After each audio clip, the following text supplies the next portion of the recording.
instructed to have their encampments 3 tribes per quarter, and they were camping around a circle, as the zodiac was, 3 tribes per quarter. And this is how, in astrology, you have your quadrants, and you have 3 signs of the zodiac in each. And Giordano Bruno was one of these scientists who want to say the sun is a star, and the stars are suns. And he realizes that they were also the creators of the universe, the electric force which emanates from the undivided light, which is God. That's what God is. God is light, the still light. The undivided light that creates electromagnetism, that is the demiurge, the second creator. And this is what the scientists knew. Now, this is powerful information. If everybody gets to know this, everybody will know who they are. And Rome's services are no longer required. So that's the reason why the Hermetists and the teachers of this science have been persecuted for so many years. Now, Giordano Bruno said that Jupiter, Zeus, was the current ruler. And he knew his astrology, and he knew the cycle of precession, the 24,000 year backward movement of the sun through the signs of the zodiac. And he knew that the sun was in the sign of Pisces. And he knew that before that it was in the sign of Aries, and before that it was in the sign of Taurus. And he also knew that we were coming upon the long-awaited age of Aquarius, where all things would change, where the sun would return to the kingdom of Saturn. Saturn lost his kingdom many thousands of years ago. In the age of Aquarius, Saturn is the ruler, being the ruler of Aquarius, and Giordano Bruno used to greet his friends with a greeting for Saturn. In other words, they would greet each other, and they would say, "Cheers to Saturn and his long-awaited return." And they would never forget the Saturnian age which would return after the tyrannical reign of Zeus.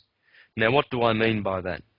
Well, you see, Jupiter is the ruler of Pisces. He hands over to his daddy, Kronos, old man Kronos. So Zeus returns the kingdom back to Kronos, old man time, when the Aquarian age begins. But Zeus, he's been a naughty boy. Because, you see, Zeus is a tyrant, the god of gods, the one who likes to sleep with all the goddesses, Hera, Rhea, Venus, Diana. He sleeps around, you know. He's a bit of a tyrant in his kingdom. But in astrology, he's also called the Great. So he has his good side, Jupiter. He's very jovial. That's where Jove comes from. Jove is another name for Jupiter. But another name for Jupiter is Jupiter. Yeah, Saint Peter. You know the statue in Rome that the Catholics kiss, the toe of Saint Peter?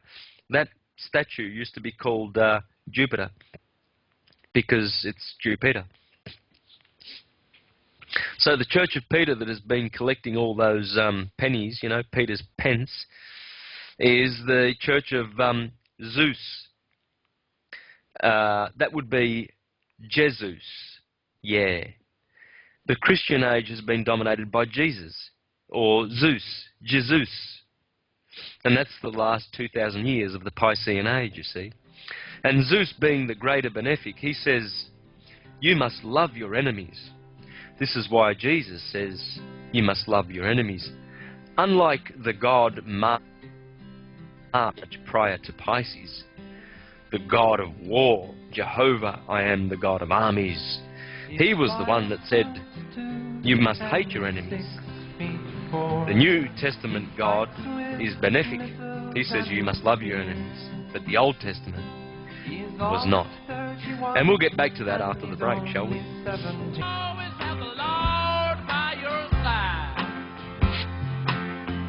Have the Lord by your side. And the Lord is the El Lord. And the El is the Elohim, and the Elohim are the seven.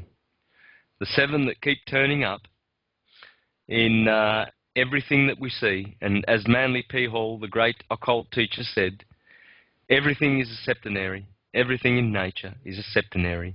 And man cannot but notice sevens and octaves everywhere he goes, because he comes from the perspective of seven. Everything that we are is a sevenfold. We are a sevenfold entity. And the seven energies that compose and co-create this beautiful body of molecules, molecular organism of carbon crystals, they are the seven orbs in the sky. The ones that were always honoured in all systems. Rome honoured the one, the soul. In fact, they had the great famous birthday for the sun on the 25th of December. And that was for Sol Invictus, because nothing could conquer the sun. All the other planets, they seem to, they seem to have the problem of retrograding. That seemed to be sort of something that made them less powerful and less glorious than the sun. The sun was always direct. Like its companion, the moon, always direct, never retrograding. Whereas because of the funny spiral nature of our solar system, the other planets appear during the course of the year to go backwards, to retrograde. So, this sort of gives the sun more stature in the fact that he is always constant and firm and firmly founded in his, you see. He sets the example. And when he's found in a house, for instance, right now he is in the last degrees of Aquarius, and in a couple of days we're going to have Pisces, you see. And by the way, this will be the last Pisces in the sign of Pisces.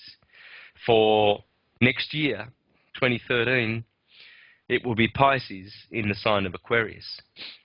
Now it's Pisces in the sign of Aquarius, the last one. And Zeus has to hand over the kingdom, and a new sun will be born. According to the Mayans, it will be the son of ether, the fifth sun of the fifth element. And as this sun is also a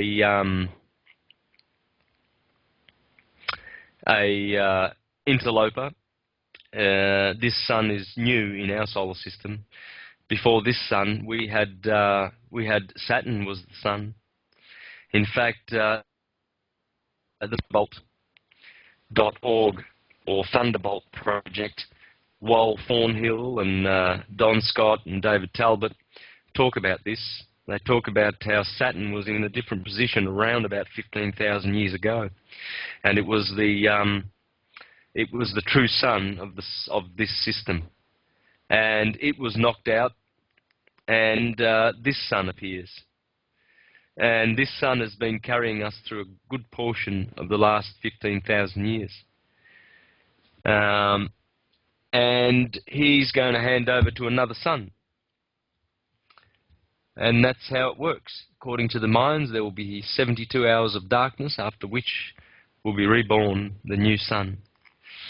And the sun will be going into Aquarius. Aquarius's motto is, I know.